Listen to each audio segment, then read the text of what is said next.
राज के बारे में कुछ बताएं।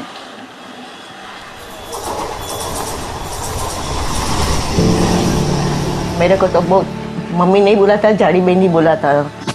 हमारी सुबह ही ऐसे होती थी, मारा मारी एक दूसरे के साथ, उसके बिना चलता नहीं था। कोई भी है, इसको बोलेगा राज मेरे को काम है तो राज बोलेगा मैं आता हूँ। दूसरे की मदद करने में बहुत इंटरेस्ट था। सबकी हेल्प करता, जाते जाते भी सबकी हेल्प करते करते गया। सुना तो था, कभी देखा नहीं था, चांस मालूम नहीं था कि इधर ही होगा। तभी हम डॉक्टर को बोल दिए कि जो डोनर हम करते हैं ये इसका सेल नहीं होना चाहिए। We then explained to him that it's perfectly legal and the hospital has done the right thing and that they should not have a doubt in their mind, they should go ahead. There is a wide gap between the number of transplants awaited and the organs available. We are trying to create awareness. We are trying to create a pool of resources through which actual lives are being saved. बहुत अच्छा है, और किसी की जान बच जाती है। इसमें से कोई भी प्रेरणा लेगा तो ये अच्छा है। SBI Foundation has taken up the program of organ donation as a national concern. At least watch your loved one live through someone else. किधर ना किधर तो है।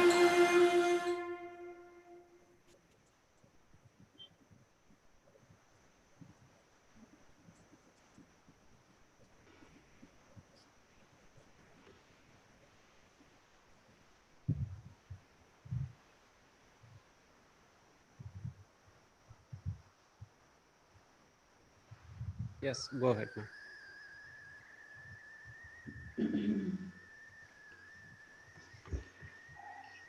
Welcome to Synchrony Dialogues, a webinar to build partnership on organ donation.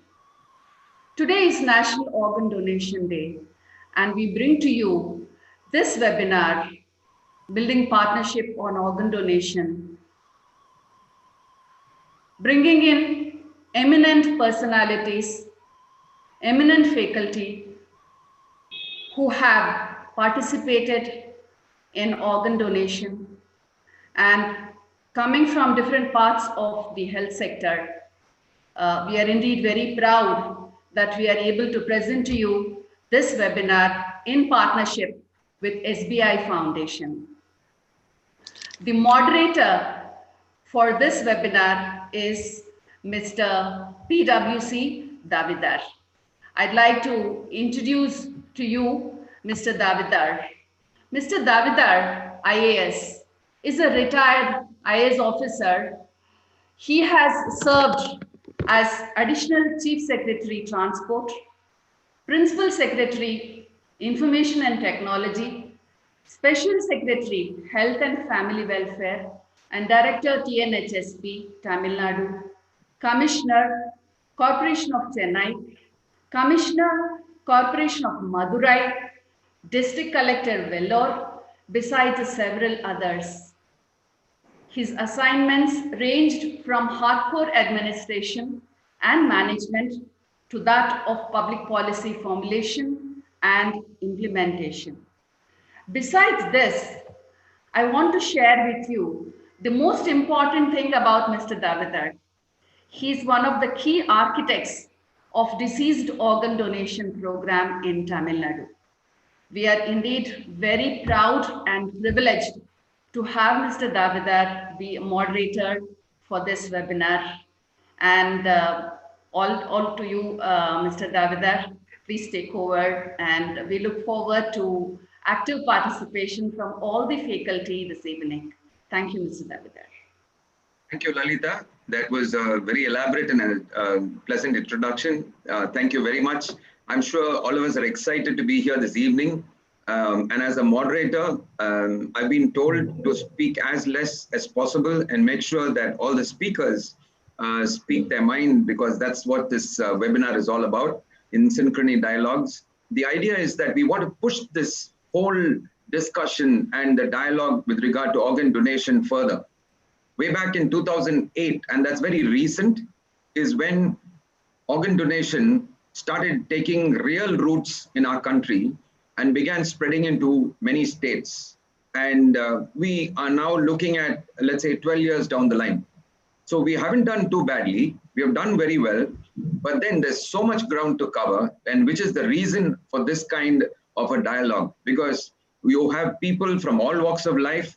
We have people from the banking sector, from the media, and right from government, from private hospitals. This is an amazing spread, and also people who are, mission architects of this entire program in the country.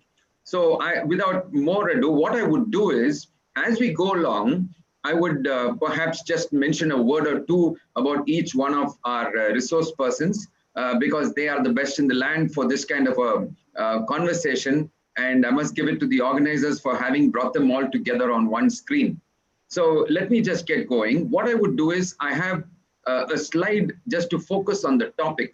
And I would just pull the slide out, then I would close the slide so that we focus on the topic that is given to us. So this is, and then I'll pull back the slide when we are ready to move to the next one. Yeah. Before we go on, I think we'd like to acknowledge SBI Foundation and Times of India, who are also our key associate partners in this Synchrony dialogue with MOHAN Foundation. And now this is the first thing that we're looking at. What is the manner in which we can actually encourage more organ transplants in hospital? Now, all of us know that the biggest and the key stakeholder in organ transplants are actually the family members of the patients who have reached that stage where they are brain death declared or brain death identified. And then they move from there to becoming donors. But then there are other stakeholders as well. You have the team which has got to motivate the families, because not all families will have a full and clear picture.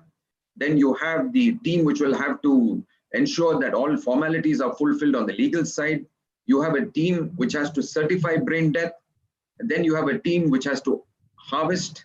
And then you have a team which has to make sure that it reaches the right people and everything is done in a very transparent way. And the transplant surgery itself takes place. Now, what is the way forward that we can move with regard to increasing organ transplant in hospitals? What are the training needs? And we just put a few items on the screen here. And, to kind of kickstart this, I think we'll have Dr. Sonal Asthana. He's from Karnataka, and Sonal is currently a senior HPB and part of the Aster Integrated Liver Care Team. He's a senior HPB and a multi-organ transplant surgeon, and I've known him for quite some time. Very passionate about reducing costs for organ donation. Sonal, you take the first call. How do we really go about it? We know where we have come and how far we have come. Now, where do we move from here? Thank you so for that kind introduction, and thank you to the organizers for including me in this dialogue. As you have correctly said, sir, we have covered a fair amount of ground since this program started, although it's sometimes not very apparent to us. The donation rates in India have increased almost 11-fold in a short span of 9 years. They've gone up from almost 0.08 to almost 0.8 per million population now. And they would probably have crossed 1,000 donations this year if it had not been for the corona epidemic. So we have made substantial progress to the point that at least the first part, that is awareness among the population of the requirement of brain death of organ donation, I think that foundation stone has been laid. The second part, of course, is putting the processes in place, and that has been an ongoing challenge and something that the MOHAN Foundation has actually worked very hard to. So I'd like to break this into 2 or 3 small parts, just to sort of kickstart the discussion in a way. One is training the coordinators who are the linchpins of the transplant programs in Tamil Nadu and across the country. So there is a realization that organ donation is such a big logistical exercise, right from identifying who could be a donor, counseling the family, making sure that the appropriate organs of the government are involved, allocating the organs, coordinating with teams, and making sure that as many organs can be used to save as many lives as possible. That is a Herculean task, and identifying passionate people, training them, giving them the means to do their jobs is probably the first step. And towards that end, again, the Mohan Foundation and the government through its agencies and the NOTO, etc., have done a great deal to train coordinators in a standardized fashion. The second part is training of teams, because in India, we have all been trained in live donor organ transplants, and indeed, Indian surgeons are among the best in the world when it comes to the skills for living organ donation, either kidney or liver. So exposing them to the logistical challenges and the process of organ donation, and just making sure that they understand the law and work within the law, as well as teaching them standard things like organ retrieval, have to be done as part of a standardized process. We have been doing this in Bangalore for the last 5 years as a standardized course for organ retrieval, along with in partnership with the Mohan Foundation and with Oxford University. And we've trained almost 150 surgeons. And these surgeons have been responsible for almost 400 organ retrievals in the past 5 years. So we've noticed that when we bring in standardized training modules, when it comes to coordinators, when it comes to training surgeons, when it comes to training other team members, we see an immediate and a high impact change in the deliverables. So once we've moved now from awareness to actually execution. And that's why it's high time that we formalize training modules for these different aspects of organ donation. Thank you, Sonal. That's a good start. And I think I'll pull Dr. Santosh Shetty into the picture. He's Executive Director of and CEO of the Kokla Ben Dhirubhai Ambani Hospital. And a person, I think the hospital has been very passionate about organ donation. They've been a corporate partner with Times of India. And, I think they've really been instrumental in creating awareness. But Dr. Shetty, what would you say would be the way to go to increase organ transplants at the hospital level, being a CEO yourself, and the intricacies of relationships that build up in a hospital that can either facilitate it or mar it? So, thank you, Mr. Davidar, for having me on this panel. Just to take over from what Dr. Asthana mentioned, I think education at all levels is absolutely critical. I think that is the cornerstone for any successful transplant program. And whether it is the transplant coordinators, whether it is the teams, I think the foundation of the whole thing lies in terms of education, in terms of creating awareness and sensitizing the families. I think that is one of the most critical aspects. So in a large multi-specialty hospital like ours, where we have a large number of critical care beds, I think it's important that the intensivists, the neurologists, the neurosurgeons, they identify potential patients, who are on the verge of brainstem death, and then start talking to the families. I think that's one of the most important pieces, that, if the treating doctors, the intensivists start sensitizing the families, then it makes the job for the transplant coordinators so much more easier. I think that is one critical aspect of the whole thing. And for this, I think the foundation has to start right from the medical education level. I think it's very important that, at the medical curriculum level, some of these key specialists, as part of their training, are also sensitized about how do they talk to patients and relatives about the possibility of this. One is the technical aspects, which Dr. Asthana rightly mentioned. The other is the empathy, the communication. I think that is one of the most critical aspects. Like we saw in the video earlier, the families feel that, are these organs going to be sold? Is anything going to happen? Or who decides where these organs go to? I think some of these myths need to be dispelled. And that can only start if the treating doctors play a very integral part of the whole thing. They can set the foundation, and then the transplant coordinators can take that over. So along with Times of India in the last 7 years, we've been doing a lot of community awareness programs to ensure that the local community as well as the general community, the physicians are aware of what the challenges are and how do we work together to make the transplant program more successful.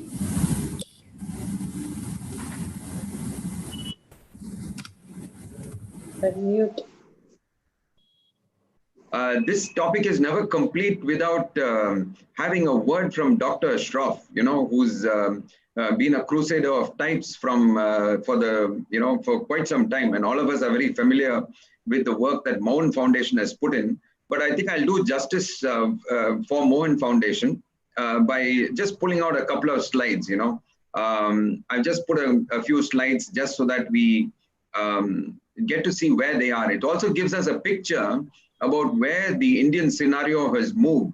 So on the one side, MOHAN Foundation has kind of specialized in facilitating organ donation and motivating people.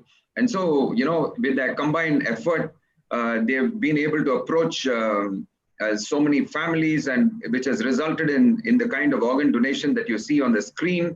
Consent rate has been 67%, and there have been people who have refused as well. So when you look at it, you can see this is a screen that was pulled out for the Tamil Nadu scene, and there were other, including the tissue donations that took place, and in 7 hospitals, MOHAN Foundation is currently having their people involved in the counseling process for the families. And then they moved into Telangana as well in 2014, and they are present there in 3 hospitals that are listed on the screen right now. And they have been steadily climbing again there with a consent rate of 64%. So the numbers are there for all of us to see. And then Maharashtra, again in 2018, and multiple hospitals, the Sassoon Hospital in Pune, the Nagpur in 2 hospitals, and then 2019, you can see the numbers which have started to play evidence to the good work being done in Maharashtra. And then, of course, Karnataka. And again, all of these have been with the government, which gives a lot of credit to the openness of the respective governments in engaging with an NGO. And so there you have the numbers on the screen for us in Bangalore. The counseling services at MOHAN has also been done by them. And then Rajasthan, 2015 to 18, they've been in the Sawai Mansingh Hospital, and pretty good numbers there. And so there is, there's a huge work that they have been able to accomplish. Now, I want to ask Dr. Shroff, we know the good figures that are coming up. What are the challenges that you see in this developing across the nation in individual hospitals? What are the challenges? You'll have to unmute yourself, Dr. Shroff. Am I audible? Yeah. Very much, yes. Please. Thank you very much, sir, for introducing me and introducing our work. And thank you to the panel for being here and taking time for discussing this. The challenge which we, look at is, is different in different states. In some states, things going very, very smoothly and things work very well. I think, we go through the same learning curves which we went through in the last 24 years when we start the program in a new state. And we know exactly what to expect. First, there's a rejection of the concept itself. Like, when we started a dialogue in a place like Imphal, when we took up Manipur, because there was a request which came in. 1 year, it just took us to convince them that organ donation is possible. So there's a rejection, and then there is some acceptance when we are persistent. And after the acceptance, then they will give you a letter of engagement. And once they give a letter of engagement, we start public education program. And then we try and engage the hospitals. So the whole cycle can take up to 4 to 5 years to settle down. If you look at the figures of Karnataka, which we joined last year, it took us 1 year to get a MOU signed with MOHAN, which has the largest numbers of brain death in the city of Bangalore. Because if we can make an impact in MOHAN, then we can increase the donation rate. I mean, wherever we work, we do first a SWOT in that state. and we understand that where can we put our, where can we put our energy to get the maximum results. And so we find challenges, different challenges in different places, in different states. Tamil Nadu, of course, has been a state which has evolved over a period of time, and things are smooth, and we know exactly how to go about doing it. So it is in Maharashtra, but what has happened is the problem happens is when you want to take the government hospitals on the board. That's where we find the challenges, because in government hospitals, the ICU is very busy, the casualty is very busy. So engaging doctors to identify and certify brain death becomes a challenge. And that's why, in GMC, Nagpur, in Pune, although the numbers are low, but those numbers are significant because those donations have happened in a government hospital. When we do same thing in a private hospital, the curve goes up very fast. Within 6 months, we are able to do 2 or 3 donations, whereas in the government, it takes us longer. So in different states, there are different challenges. They're the same challenges everywhere. What we require is the central body like NOTO, which Dr. Anil Kumar is here.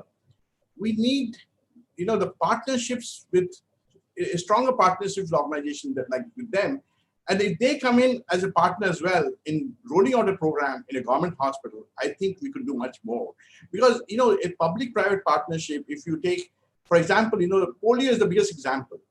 I mean, it has such a huge impact when Rotary took on polio. And then again, you take the Smile Train program, where the cleft lip program was taken away. It was again a public-private partnership. You take the eye donation program. We have 30,000 eye donations today happening in the year in this country. This again has been due to reach like Lions and other NGOs which are pushing it. And then the biggest example is 11 million blood donations which we get in this country every year. These are all voluntary efforts. So, state government, central government are very important stakeholders in this program. And if an NGO is not able to work with these governments, then we can't go very far. That's the bottom line. And that's the challenge we have. How do we build a strong partnership to take this program forward? Thank you, Dr. Shroff. But in a very subtle way, Dr. Shroff has helped me with the next person on the panel who should react to what Dr. Shroff said and maybe tell us what are the plans of the government in engaging with more non-governmental organizations like MOHAN Foundation to be actually involved at the field level. I'm going to ask Dr. Anil Kumar.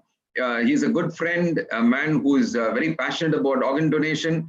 And, it's very rare to find people very firmly entrenched in the health department who would really go all the way to listen, engage, in fact, even sometimes accept that things are not well, but then move things forward. Dr. Anil Kumar is the Deputy Director General of the Health Services, and he's also the National Nodal Officer for the Transplantation of Human Organs and Tissues Act. And so he's just the right person to give us his input on this. Yeah. Thank you, Mr. Davida, and for the kind words, and thanks to the organizers for inviting me to be on this panel. I agree with Dr. Shroff that the partnership is definitely required between the government as well as non-government. And at the hospital level, like to begin with, at the hospital level, like there are challenges at hospital level which you all have highlighted. That we have the first challenge that we have, we don't have equal distribution of the facilities all over the country. Like we have certain areas in the country where there is no facility, no retrieval or transplant facilities available. There are many states like that, particularly in northeastern areas. Then there are but when we are aiming to create awareness, we create awareness among everybody, and everybody would like to get involved and everybody would like to donate organs. So how to these organs who people want to donate and they are very passionate about their they want to save lives of others.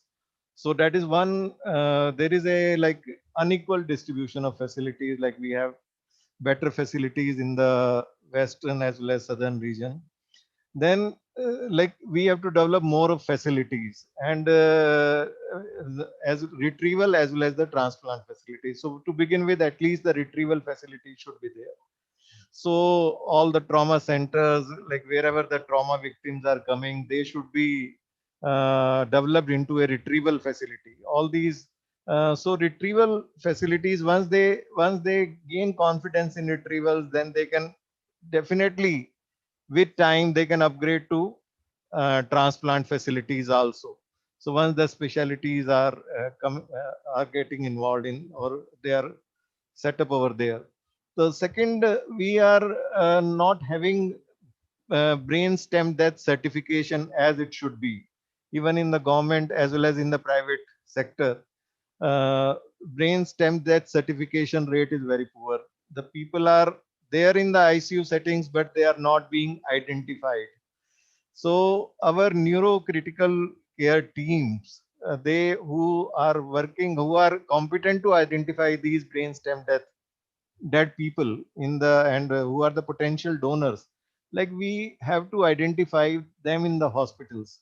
So hospital management, everybody, every doctor, every staff of the hospital has to be sensitized that these are the potential donors. So they have to, like, basically work, these neuro critical care team people, they have to be involved to mobilize more donations, both in the government as well as in the private sector. So let it come from both the sectors. So why only matlab, government, definitely we have shortage of neurosurgeons, neurophysicians to identify these donors, but definitely partnerships can happen over there also, that if they are available more in the private sector, they can those state level, because now the appropriate authority can have maintain a panel of the brainstem death experts, and these brainstem death experts, they can move from hospital to hospital whenever required.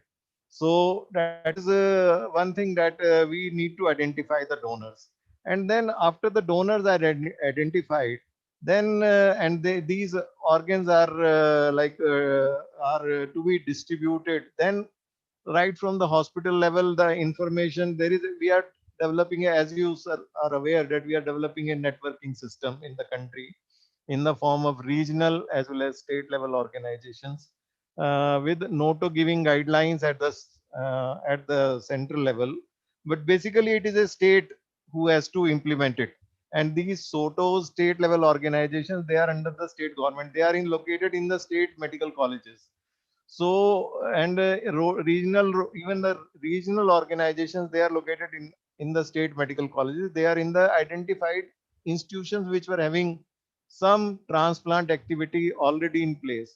So they have to take it forward, this networking. And so, because the trust in the system has to be there, the patient who is donating, the family members of those donors, they have to have a trust in the system that their organs are going to be distributed to the needy persons in a very transparent way. And so that allocation, all these policies, the state may have their own criteria, but the allocation has to be in a very transparent way. So to have that, if we have a everything at one place in a registry form, where people are who are requiring organs, or who are donating organs, all those are recorded, so that nobody can question the system. So that systems are in place, and so that we can people will come forward on their own, and they will donate more. And so at the hospital level, awareness is definitely required for all the staff. That is hospital level, CMEs should be organized to make awareness among all the staff. And then involvement of the neurocritical care teams has to be there. They have to basically lead the program at the hospital level. Then third is we have to upgrade the facilities in the hospitals.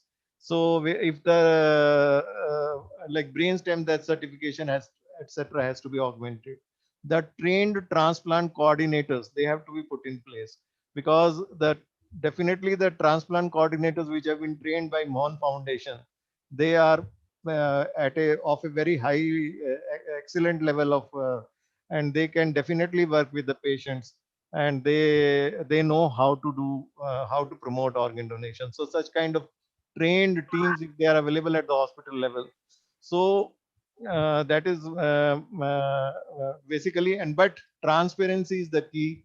Wherever the systems are transparent, the things will pick up. So that is. Thank you. So, Dr. Anil, you took a clean sweep of almost every area, but there's one line, in a very neat way, he mentioned that, and I'm going to pick and throw this at three of the very senior people like Dr. Sonal, Dr. Shroff, and Dr. Santosh Shetty. And I don't want to embarrass you all, but I just want to see how you're going to navigate this. How would you actually convince neurocritical care specialists in a hospital about the role they have to play? Because from the background that I come from and the hard and long journey that we have done, many times in a hospital, everybody is there except the neurocritical care health specialist who is not willing to go the extra mile and say this is a brain death case, yes, and we are ready there to certify. It's like some hospitals are doing very well simply because of the neurocritical care team. Some don't get started simply because of them again. But how would you move this up a notch? It's not just awareness, they know. It's not awareness, it's not skill, they know. So where would you pitch? I'm hoping I'm not pushing you all into some controversial aspect, but then I think this is a good place to bring that out and discuss that actually. How would you handle that? Who do you want to answer? Who do you want? You just started out, Doctor. I think the key thing in this, Mr. Davidar, is we've discussed this, so many times. The key thing in this is they need to have a feeling that they're a very important stakeholder in this program. And in fact, they are the custodians of this program, and that feeling needs to be transmitted very loud and clear. How will you do that? What in England they did was they got the intensive care and the neurocritical people together to lead this program.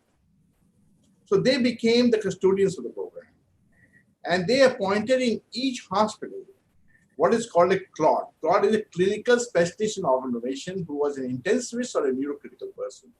Along with that, they appointed what is called a SNOD. SNOD was a specialist nurse in organ donation. They did it very cleverly in 2008. They laid out a policy. And after they laid out this policy, even in England, they were struggling with this program, believe me. When they did this, they found that in 3 to 4 years' time, the numbers went up. And today, what numbers they are 3 times what they used to do in 2008.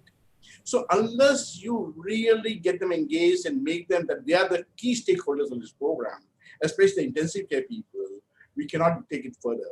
In fact, we have been having multiple dialogues with the Indian Critical Care Society, and there are a few champions in the society. And we have tried to get them together under one roof and form a separate kind of sub-society within the ICCM to be able to lead this organ donation initiative and then shift this program. Because what happens is when there's a transplant, when there's a donation, all the kudos goes to the surgeon or to the hospital. You don't even talk about those neurocritical care guys or ICU. So they feel let down. They feel, neglected. So we need to do that. That's the key. And if we do that, we'll fly this country. Believe me, I have spoken to so many critical care guys and they're willing to come on board. So it's not very difficult. It doesn't cost any money. It is just simple equations to refix a little bit of jigsaw puzzle. That's all it is. Thank you. Thank you, Dr. Shroff. And that was an amazing piece. And I think that input about how UK, as in such a recent manner, have had to handle this, that's exciting. Dr. Santosh Shetty, would you like to mention something? Yeah, Dr. Shah touched on one very important point, and that is of recognition. I think the neurocritical care and the neurosurgeons, they need to be given the due recognition that they've played a key role in the transplant. And of course, it has to come from within. So selection of the right set of people, of course, is, extremely important.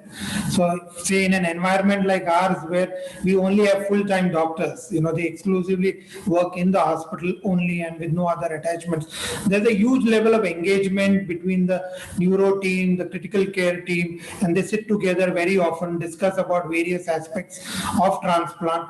And when they collectively work together as a team and they realize that they have equal stakes in this whole process, it makes a big difference. I think that is extremely critical, that the level of engagement between the neuro teams, the critical care teams, and the importance that each one has towards organ donation.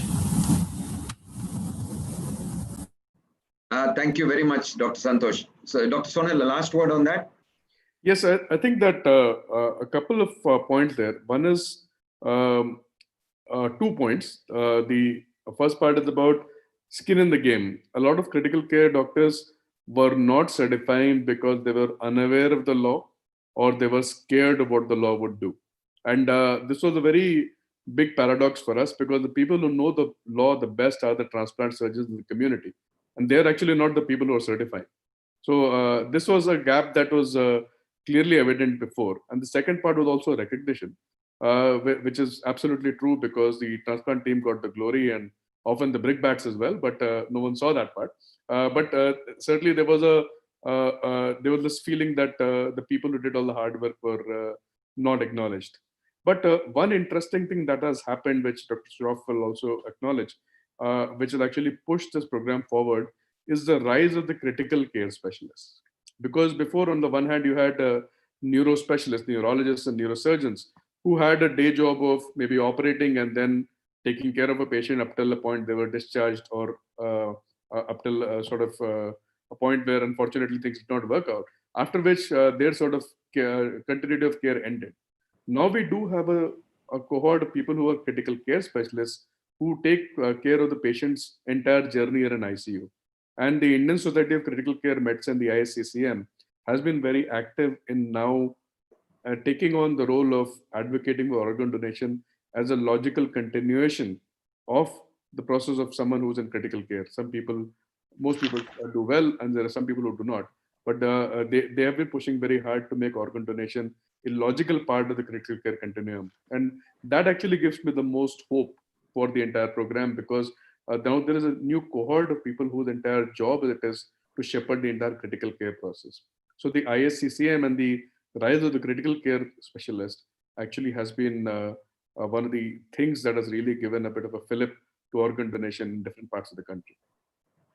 Thank you very much, Dr. Sonal. And, I think some of the points raised in this piece were, very interesting and give us a very clear picture about, say, things that we need to plug, particularly, in the area of recognizing stakeholders, and like you rightly said, the neurocritical care teams are very often, forgotten at the end of the line, because they're not there. They're at the start of the line. And so you forget about them when you reach the end of the line and the transplant has been successful. But so thank you very much. That was really nice. But let me just move on a little bit into some of our, the strengths and forte of some of the other guests with us. And I'm going to put the, the second screen, the second screen that, I just,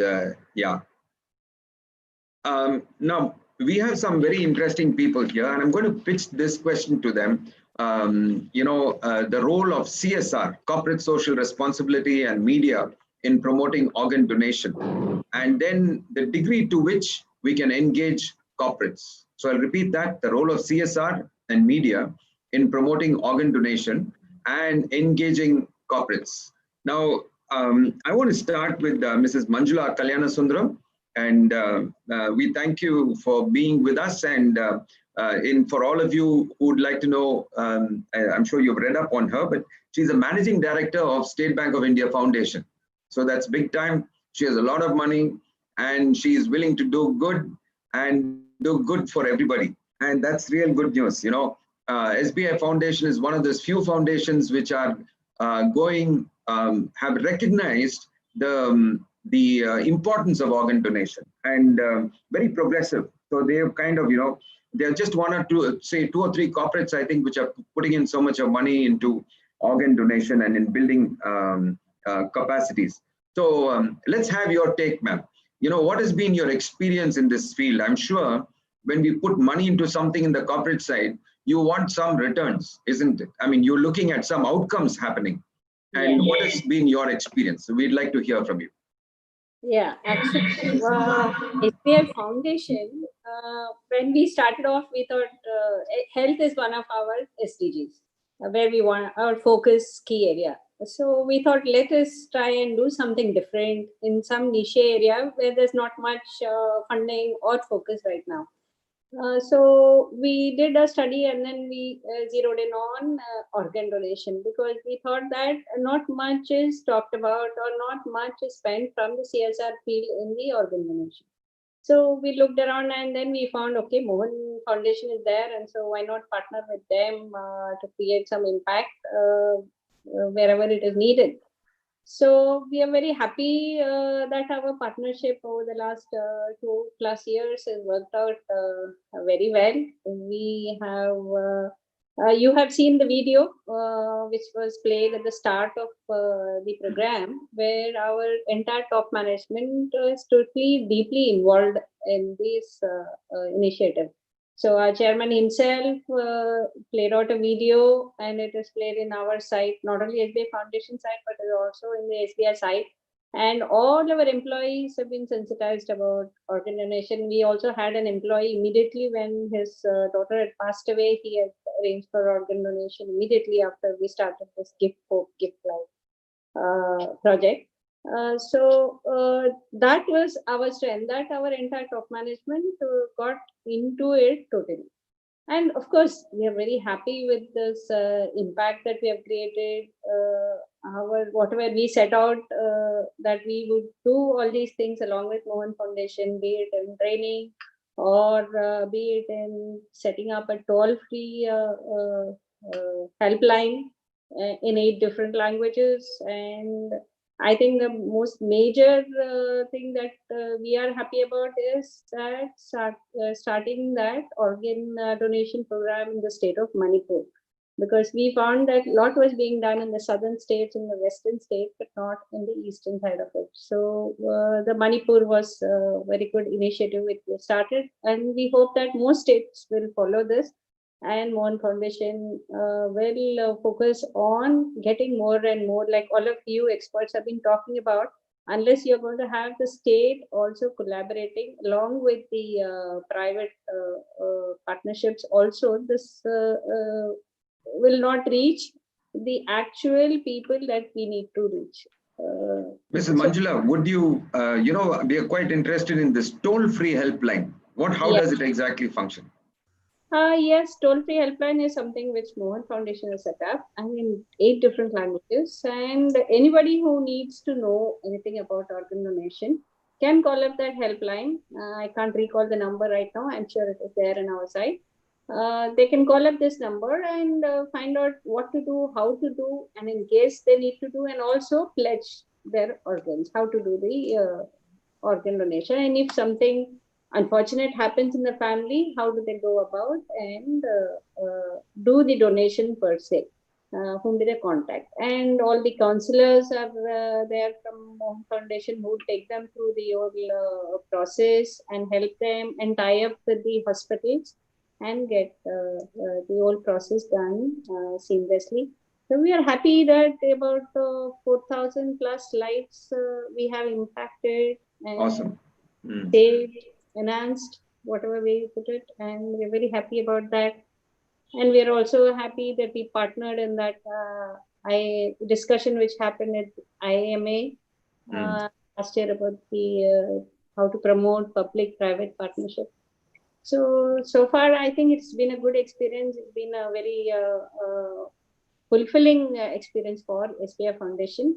And my only hope and wish is more and more money does come into this niche area, because not much is like someone talked about, like the blood donations which is happening and the eye donations which are happening. I mean, this everybody knows about, but not many people, even the most educated ones, know how to go about organ donation. What do you do?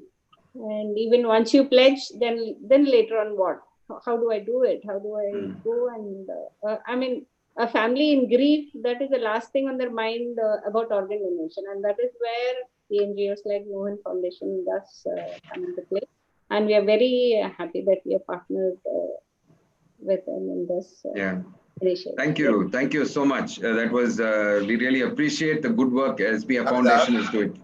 I don't want to interrupt you. We're doing Please. well. I just want to add only 10 seconds I need of your time. Go ahead. The panel's time. I just want to inform that, the helpline was started as an information line for organ donation. Yeah. What it happened was we discovered as we went along, when it got popular, we started doing eye donations on it.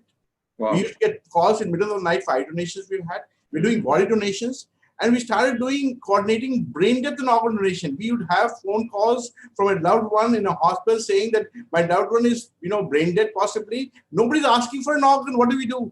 So in Bombay, Pune, we have actually, in fact, as far as Dubai, we got a call from Dubai from an Indian, kind of expatriate whose loved one was brain dead. And they said that, he's brain dead. We don't know what to do next. We are so lost. So I'm just saying that this helpline was just an information line, but it's gone much more beyond. So every week we are doing these kind of activities as well on the helpline, just to add to what Mr. Malika has said. Wonderful. And we are so happy with the helpline, I can't tell you. Thank you. Very good. Very nice. Very nice. So you've got your it's been fully certified again, Ms. Manjula. Very nice. Thank you. I'm going to just ask, Mr. Sanjeev Bhargava, who's the brand director from Times of India, who's with us, to also give us some feedback. I buy Times of India, and I'm really impressed with the kind of coverage they give and the campaigns they carry out for organ donation. Amazing. And they've been doing this for 6 years on the trot. And, all these are seeds that are sown and which bear fruit, which you and I, don't realize. When people read about organ donation and they're seeing that as part of the daily news, it really touches a chord in people's lives and things happen. So, Ms. Sanjeev Bhargava, we would like you to say something, because we're quite excited about what Times of India is doing, and I'm sure there's a lot of feedback that you've received for you to keep carrying on this campaign. Yeah, so I think I'll answer a question that you also addressed to Manjula ma'am, and that Please. was, what do corporates get out of it? It's a very important question to ask ultimately, because we all live in a commercial world as well, and it's not so easy for, even if there are committed individuals in the organization, to extract money out of an organization and give it out to something which is philanthropic in nature to that extent. And so I'll just put in a little bit of the marketing hat on and just say something which are very, very relevant to that discussion, which is that any substantial brand, which brand is the name of an organization which interacts with the consumers,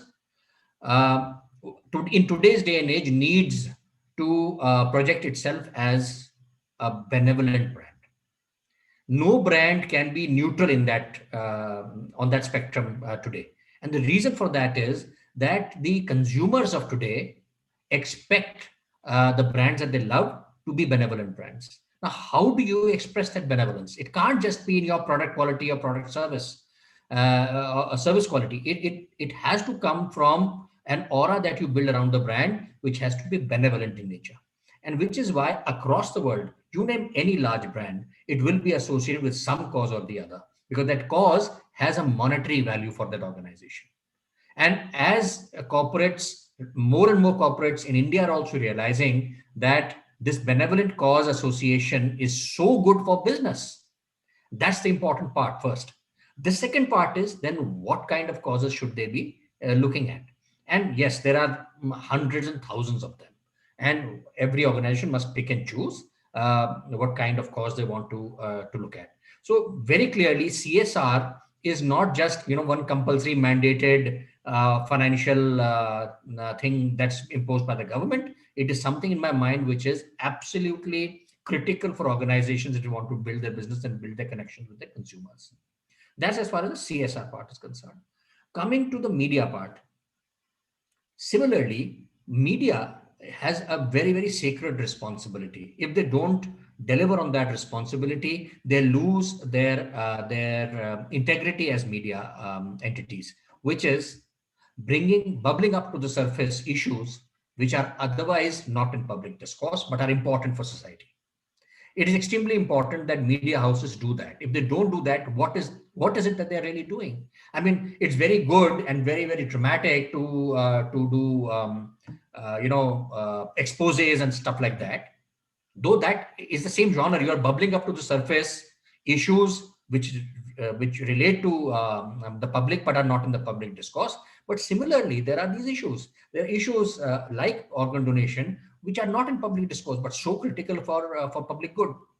And it is for this reason that we at Times of India definitely are constantly looking for issues that we must identify and then bubble to the surface, and of course try and get corporates, try to get fraternities around those issues. And that's, I think, what we've done as far as organ donation is concerned as well. I think when 6-7 years ago, when we started looking at this as an issue, it was an issue which was relatively not spoken of. And to be able to, get people to talk about it, getting, the fact is that Kokilaben Dhirubhai Ambani Hospital has been a constant support in this initiative, and that's been, such a fantastic thing. And the fact that, we were able to, with the help of the Ambani Hospital, we were able to make it bigger and bigger every year, to be able to get more and more people aware and talking about it was very, very important. Today, policymakers are looking at it very seriously. In fact, today there is news that Varun Gandhi is wanting to table this in the parliament, saying that by default everybody should be a donor unless they opt out. So this whole business of automatic opt-in is something that is being talked about, which is a fantastic thing. I mean, if you take a giant leap and then see how much forward you can go, but the fact is, whether it is making it almost an automatic opt-in for driving license, opt-in any which way, are all things which will widen the mouth of the funnel. And then, of course, there are all these issues which, the experts here have talked about. The so many hurdles in the path to actual organ donation, which need to be overcome, which, require a huge amount of effort from NGOs, from the medical fraternity, from hospitals, and so on and so forth. And then, of course, there are the donor families, which need to be, be feeling secure about it, whether it is from a cultural aspect, religious aspect, medical aspect, commercial aspect, etc. So all of these issues need to bubble up to the surface. All of these issues need to be talked about. And the media, like ours, which talks to opinion makers, which talks to influencers, which talks to policymakers, I think we do feel that we have that responsibility, and we embrace the responsibility, and we love to do it year after year. That's really what I think is the answer to your question. Awesome. Thank you, Mr. Sanjeev. I think finally, if things like the opt-out kind of legislation comes into the picture, that will be because of all the awareness and the articles that, have been brought into the media, providing a positive approach to this whole thing, where people don't feel that they're being deprived of something, but then this is something which is good for the land, good for the people. And there's a cause that you can actually, a life-giving cause that you actually participate in. So we really appreciate Times of India, and do stay with us. We're just trying to get you all and to come in a little later on some more feedback. But this was wonderful what you had just shared. I'm going to request Dr. Shubnam Singh to come into this. She's the advisor in CII for healthcare, and Dr. Shubnam Singh, I think we need your video on. Yeah. Or she just went out of orbit. I think maybe she's having a problem with the connection. So maybe we'll bring her in along, but then, she's got a very good corporate background, which we should check out on. And one of the things I was just thinking of, which Mrs. Manjula mentioned, was that many state bank employees have become organ donors because of the approach followed by the top management. How many corporates in our country would actually feature there? Would somebody take a shot? Or is this a public cause that corporates subscribe for?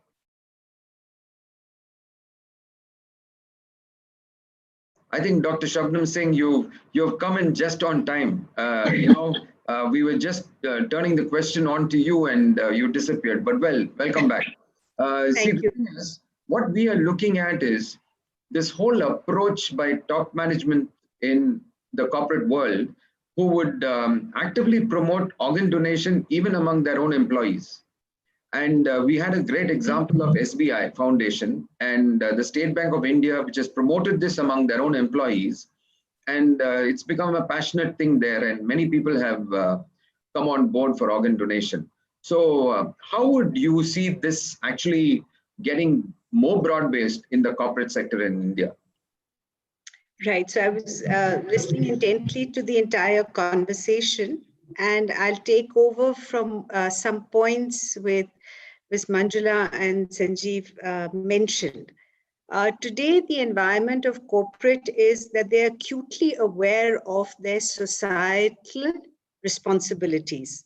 So when you expand in a company and you realize that you're not isolated, it's just not the balance sheet, but you have to look at the larger universe of your stakeholder, which means that you have to actively engage into the community. That is the key. So it has been simmering for a while, and I'll go back to the 90s when AIDS hit our country. There were very specific companies, just like the State Bank of India lending its shoulder to the wheel for organ donation. There were companies which put up art treatment centers for HIV and sensitized their employees. In the recent past, it has been extended to the free TB campaign of India, right? And what has been done here is that the corporates have come forward, not only, so today the shift that is taking place is it's just not writing a check and giving it across, but actually getting involved in making things happen, right? So it's very easy to write the check and say, okay, this is what I have to do. And if it's mandated by government, then therefore I will do it, kind of thing. But now that awareness has come about that, no, it cannot be as simple as that. But we as corporates have to get engaged and be in the trenches. So from the CII perspective, what we have done is now we have a public health council where we are now moving forward, given our experience in tuberculosis and how sensitizing the employer. Now, this is very critical. People respond to the employer when the employer speaks to them. As everybody has said across, it's extremely important that people know about this, right? If you don't know about it, then you don't know where to go from beyond this.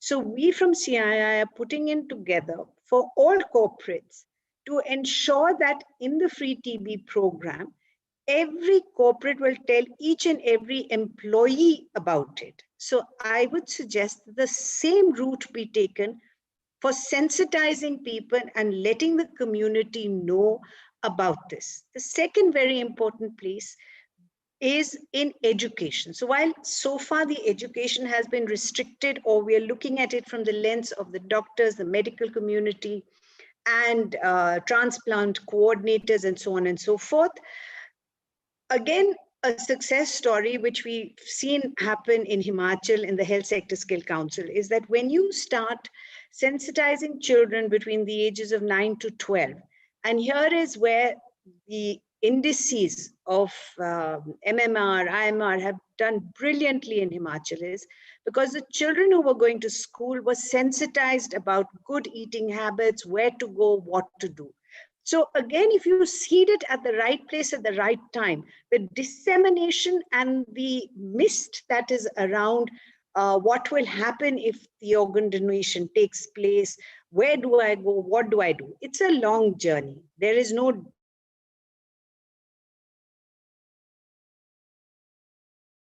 come about at a later point. So today, unfortunate circumstances as COVID is the right time, because every corporate today is extremely keen to engage with its employee. right? And in the engagement of the employee is a very important narrative of not only how an individual takes care of their own health, but how do they ensure that people around them in their environment and their families make it better for themselves. So it is not a simple thing like packaging, but it's a continuous involvement, which is extremely important at all levels. I don't want to take too much time, but I'd definitely like to share with Dr. Shroff some of the successes that we've had, which perhaps can also address the challenge that you've had as far as the neurocritical piece is concerned. So as COVID set in and we realized about the lack of PPEs and ventilators, Santosh is familiar with this, we immediately got in and got everybody involved into the manufacturers of PPE, manufacturing PPE. So from being a net importer, we turned out to be net exporters. And the similar thing was helping scale up the ventilator issue. So similarly, in this particular piece, we realized the acute shortage of critical care people in the states. So we put in together the EICU piece, and many of you will not really know this, but one of the major problems of telemedicine was that it did not have the legal sanctity. So to run the EICU, and I have to give total kudos to the government, when we brought this up with Niti Aayog and Dr. Paul, within 6 hours, they released that piece from MCI and said telemedicine is allowed. Now, I would suggest that in the field of being able to certify people, exactly the same part should be implemented that we have in EICUs. And here what we did was we made sure that the central EICU team, not only did we work with AIMS, and we are continually working, we are working in 5 states from a central portion. So the same piece can be adopted by states, by MOHAN Foundation in collaboration with states. So you have a cohort of neurocritical people who then assist the public hospitals and wherever you have lack of people to be able to make it happen. And luckily the legislative now supports you in this.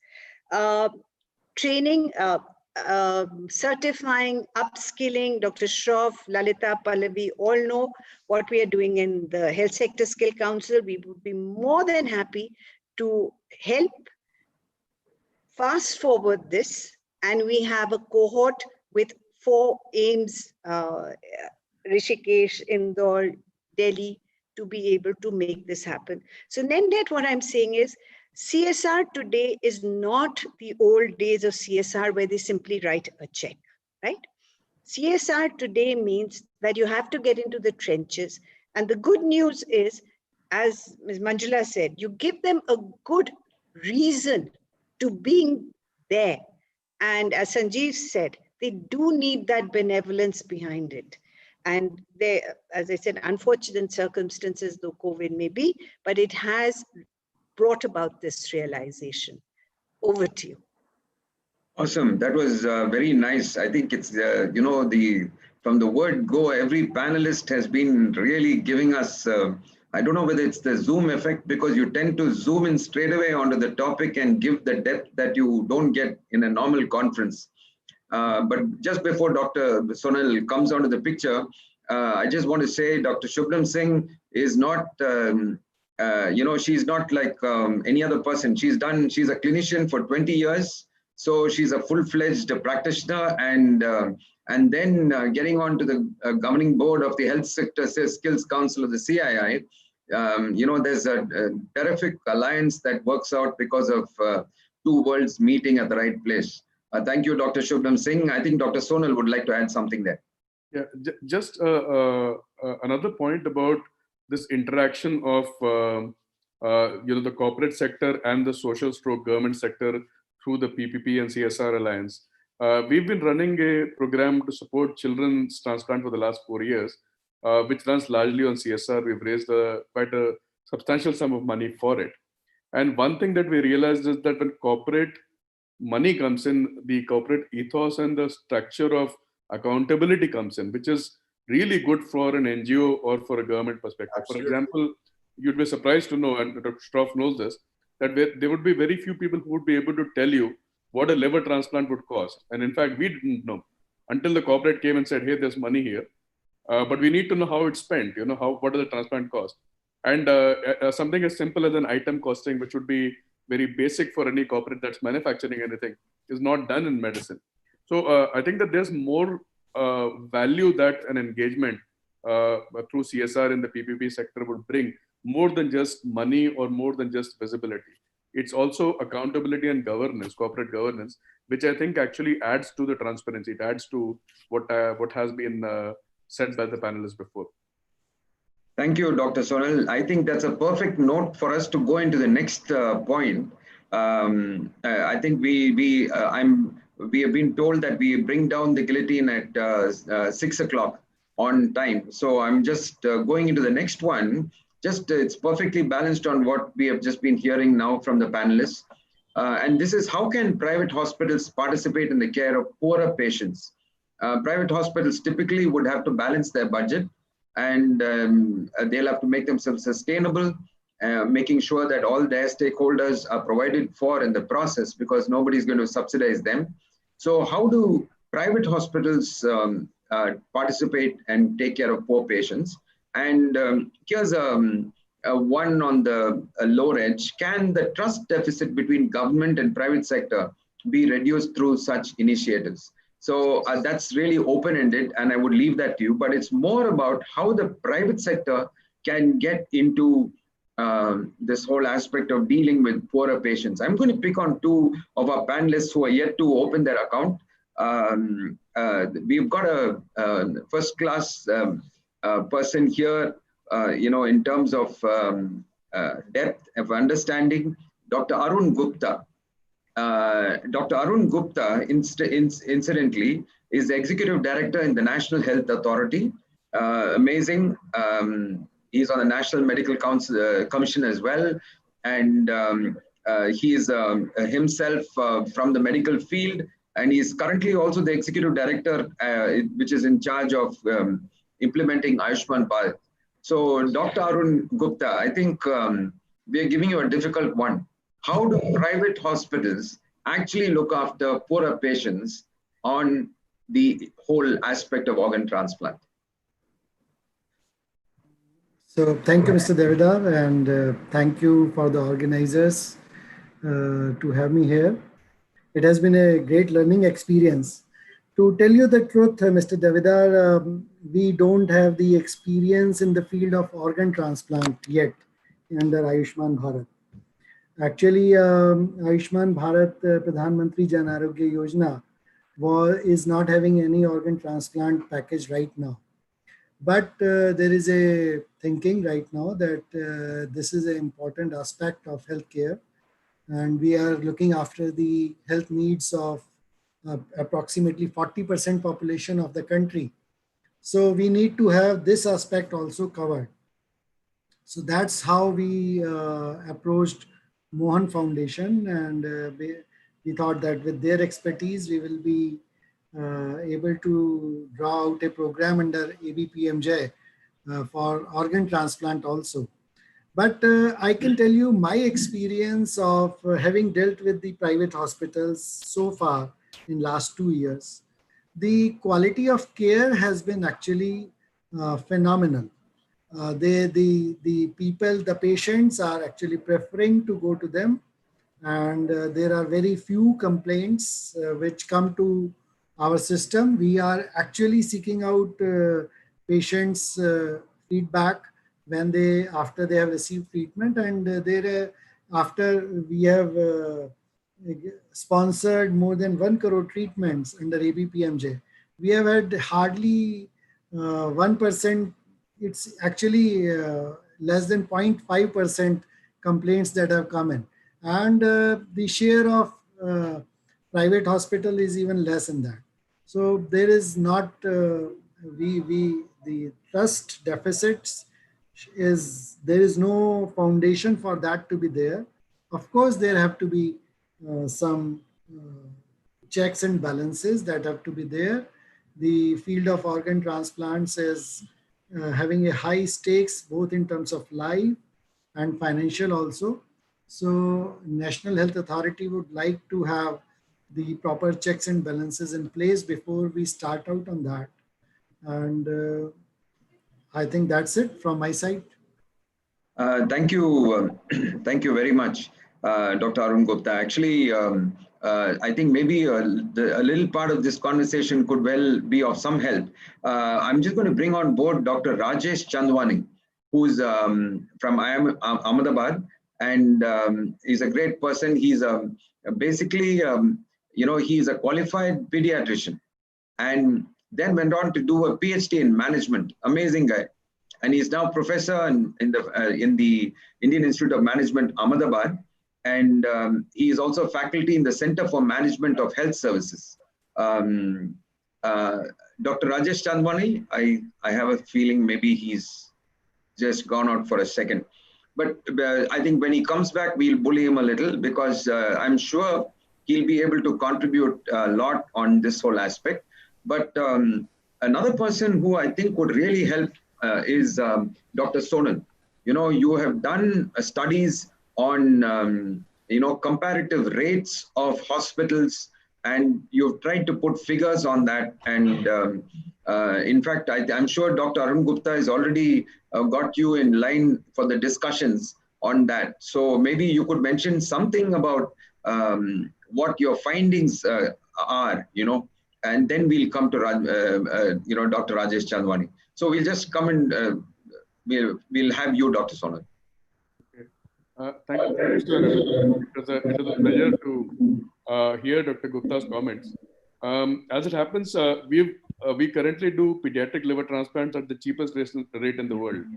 Our current cost to the consumer for a pediatric liver transplant is 2.5 lakhs compared to about 25 lakhs if it's done at cost at a private hospital.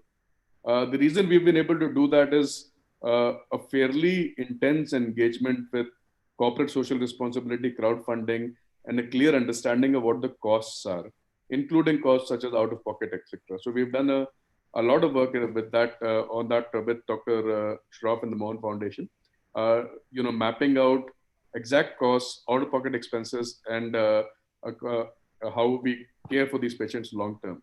So currently we have transplanted 94 children over the last 4 years at this cost.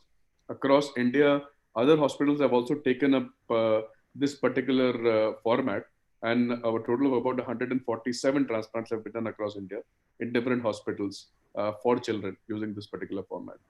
So I think the best way to, this is a very good example of where a public-private partnership could work. Our next step right now is to reach out to state governments. I've reached out to the government of Karnataka and the government of Odisha, looking to see whether we could tie this into some of the microfinance options that are available for people under local health insurance schemes. Like, for example, Karnataka offers 10 lakhs through the Suvarna Arogya Suraksha Trust. So now we are trying to explore to see whether we can tie in with the government of Karnataka for a 10 lakh contribution. And the remainder, whatever the amount is actually filled in with CSR or by crowdfunding. And now we have enough confidence in our mechanism. As I've told you before, we've raised approximately 9 crores in total towards supporting this program from CSR as well as crowdfunding. So we are quite sure that we would be able to match whatever the upper limit was, because transplants, that is the challenge. We do not know whether it will cost 15 lakhs or 40 lakhs. But if we are able to tie in with the government so that the government puts in a fixed amount, the rest is met by CSR and crowdfunding, and no burden is passed on to the patient at all.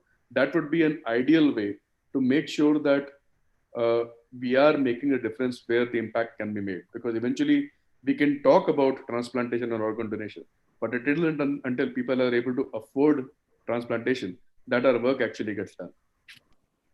Thank you, Dr. Sonal. I'm sure when the final parts of the discussions are getting into place, Dr. Arun Gupta is going to summon you, and you could always declare all your, all the studies you have done and also the hard work you've already put in, so that he can, he's given you a thumbs up as well. So I think you're good to go on that score.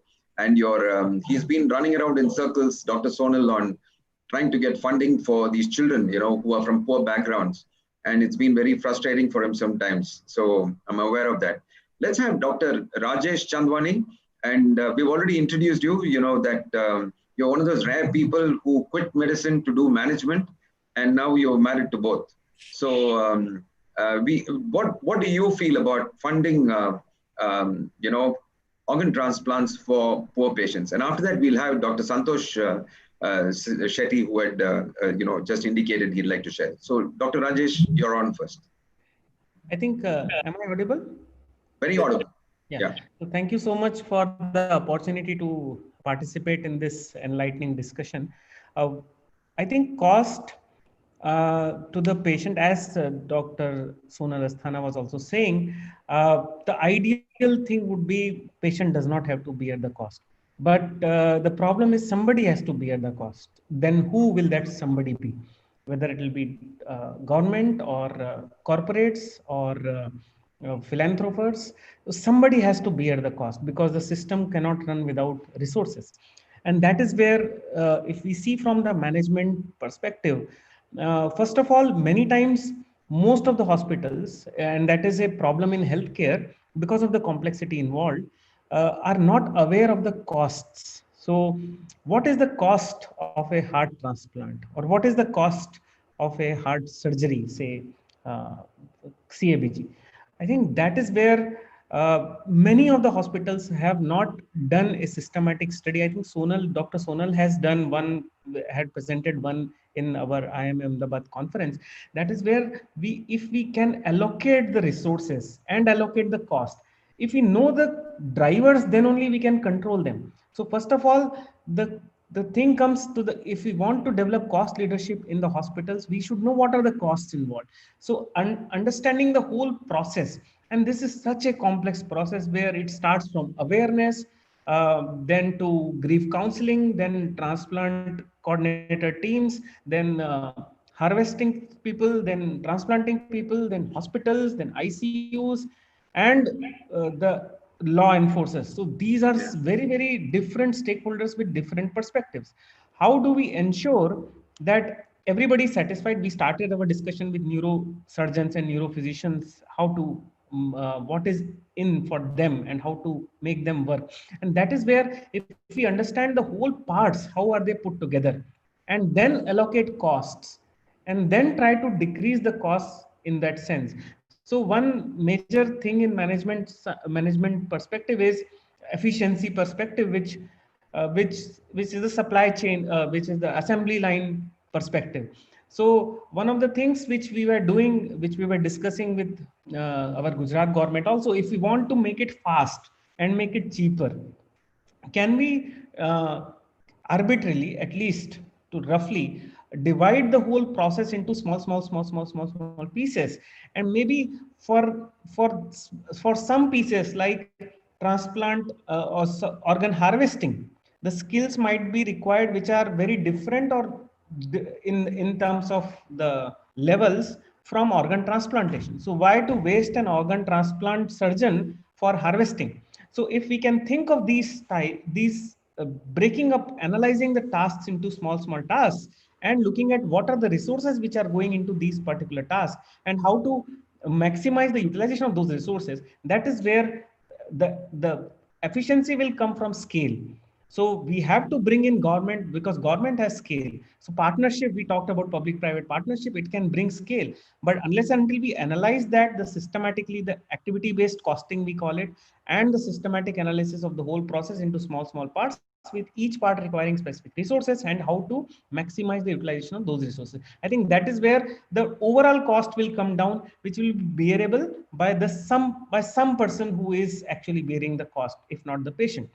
The final thing is, we have also to expand the pie. Are government and the patient the only people who can bear the cost? We have a lot of philanthropists. I think that is where also I would draw from Dr. Sonal Asthana's experience.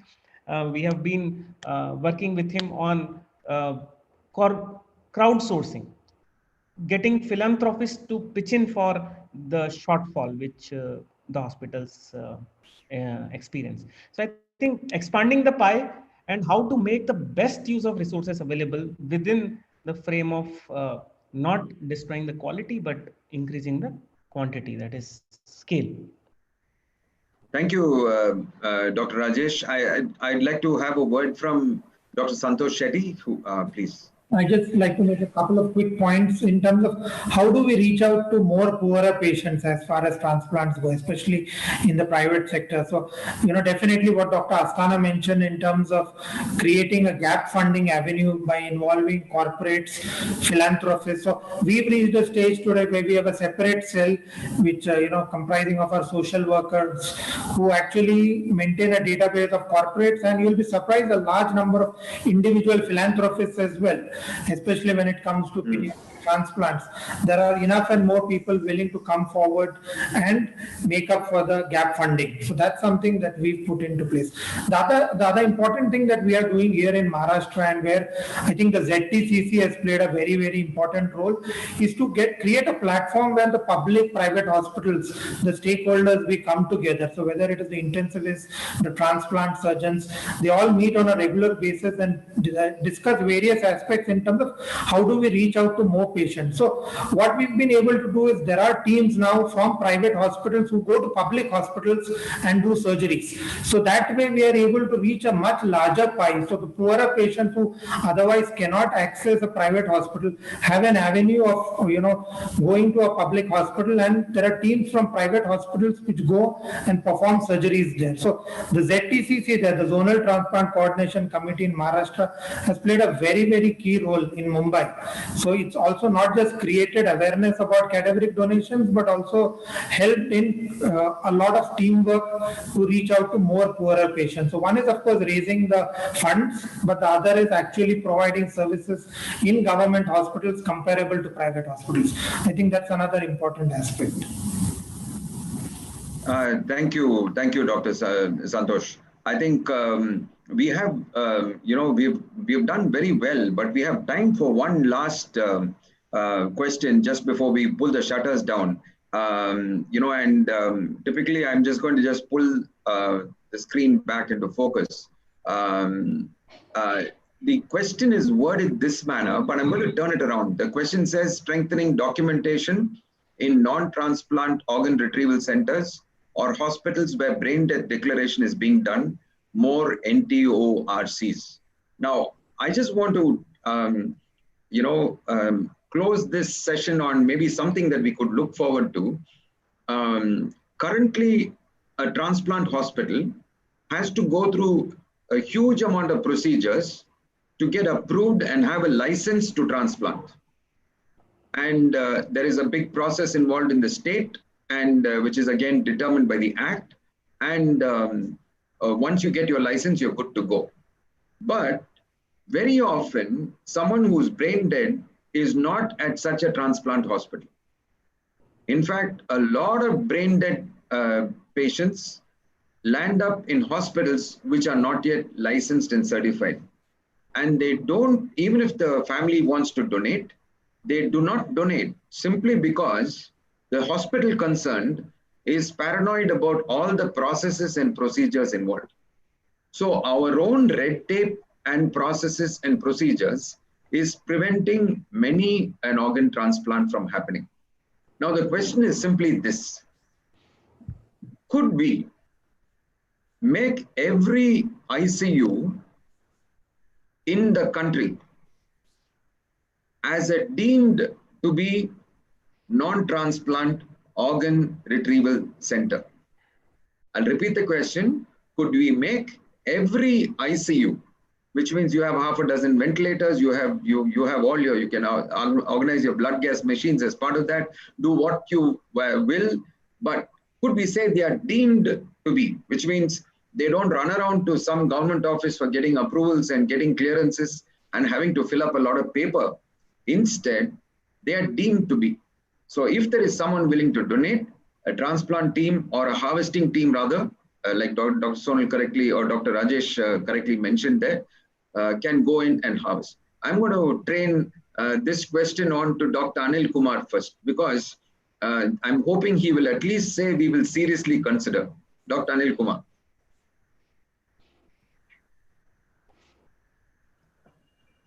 You're mute. You're muted, Dr. I think. Yeah. Yeah, please go ahead. Yeah. Yeah, well, it is a very ambitious, this thing, wishful thinking that we should have every ICU in the country to be identifying and declaring the brainstem death. But the law requires the brainstem dead person to be declared. Yes. So that is mandatory. So even if they do not, so where from the brainstem death certification will be done? Like transplant harvesting can come from the transplant hospital, definitely, but the person has to be brainstem dead. Then only these ICUs can maintain those brainstem dead donors, and then only harvesting can take place.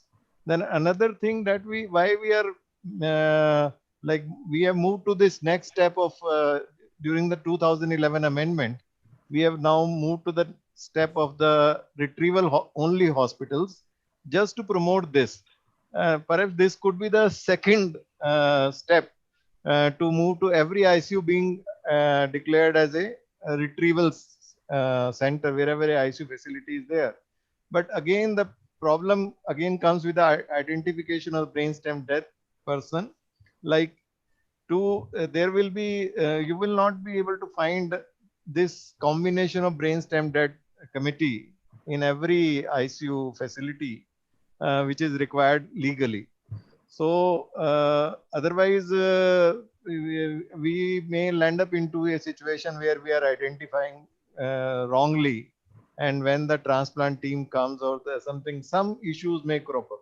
So we have to be legally on a very sound footing, and definitely when we want to retrieve at the same place where the ICU is there, then operation theater facilities have to be appropriate, so that the people who come, they are able to do operation and retrieve the organs. So that retrieval operation theater facility has to be in place as per the infrastructure that is required.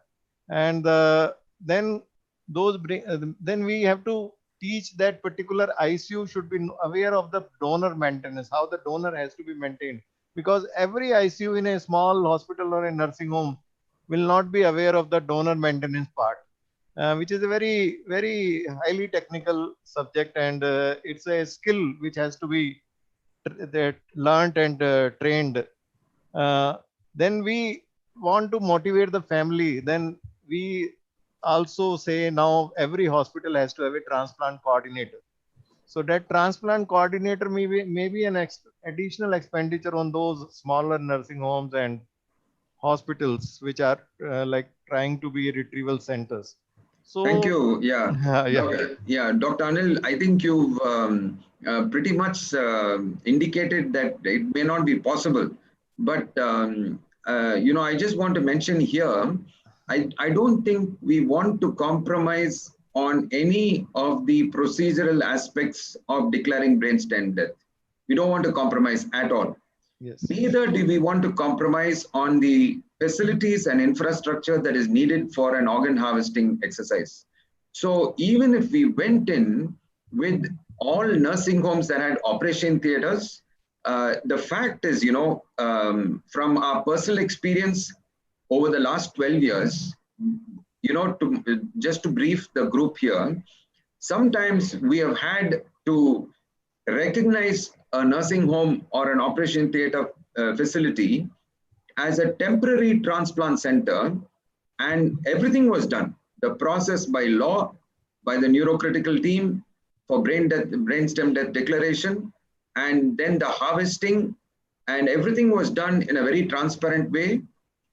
And we had to just rush that 3-line, you are temporarily given recognition. So all we are saying is, instead of having to face, otherwise what happens is somebody who's desperate to donate, in that brain dead condition, they try moving the patient to a transplant hospital, which will then complete the formalities. So we don't want to move patients in that condition into, into a transplant hospital. So I think our processes and procedures, if you, could be relooked at exponentially, at least those who want to donate, there's so much of awareness going on now. There's so much of funding going on. The poor can benefit. And our own processes, we don't want to cut short on processes, but if we redo the process, there's definitely a possibility that many people who would want to donate and are in a position to donate will have the ability to do so. Yeah. Dr. Shroff, you wanted to mention Yeah, something? very quickly. I know we are running out of time, but again, I'll go back to England. How we did it there. So I used to go for retrievals to all these district general hospitals, which are not transplanting centers. All it requires is a bit of logistic coordination. So what happens is when an ICU says that we have possibly somebody who's brain dead, the whole team would move into that location. First the ICU person would go. They would take over the whole area for the patient to be managed. We can do the same thing in India.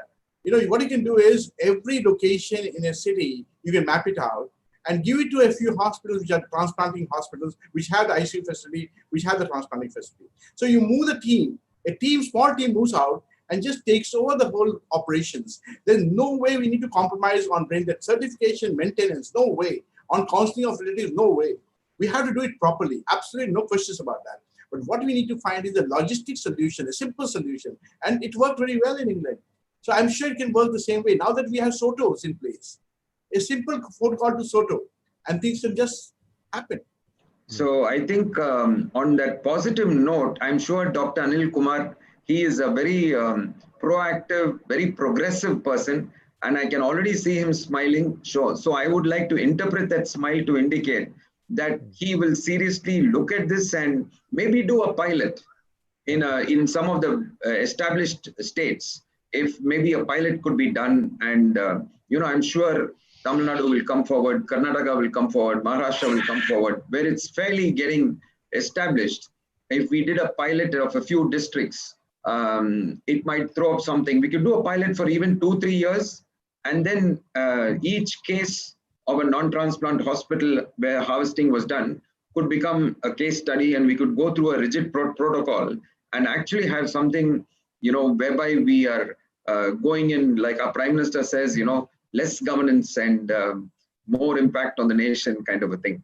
So friends, I think on that very positive note, it's been good, very good for these last 1.5 hours. Someone told me that on Zoom session, you tend not to digress. You're to the point, and because everybody's listening to every line. And I think precisely there was absolutely no, diversion of any kind of even thoughts or suggestions and things like that. We were just bang on. I want to thank the panelists. You've done a great job. It's been an awesome time. Thank you all, and God bless you, and God bless MOHAN Foundation, God bless India, with this movement of organ donation going to greater heights. Thank you very much. Thank you.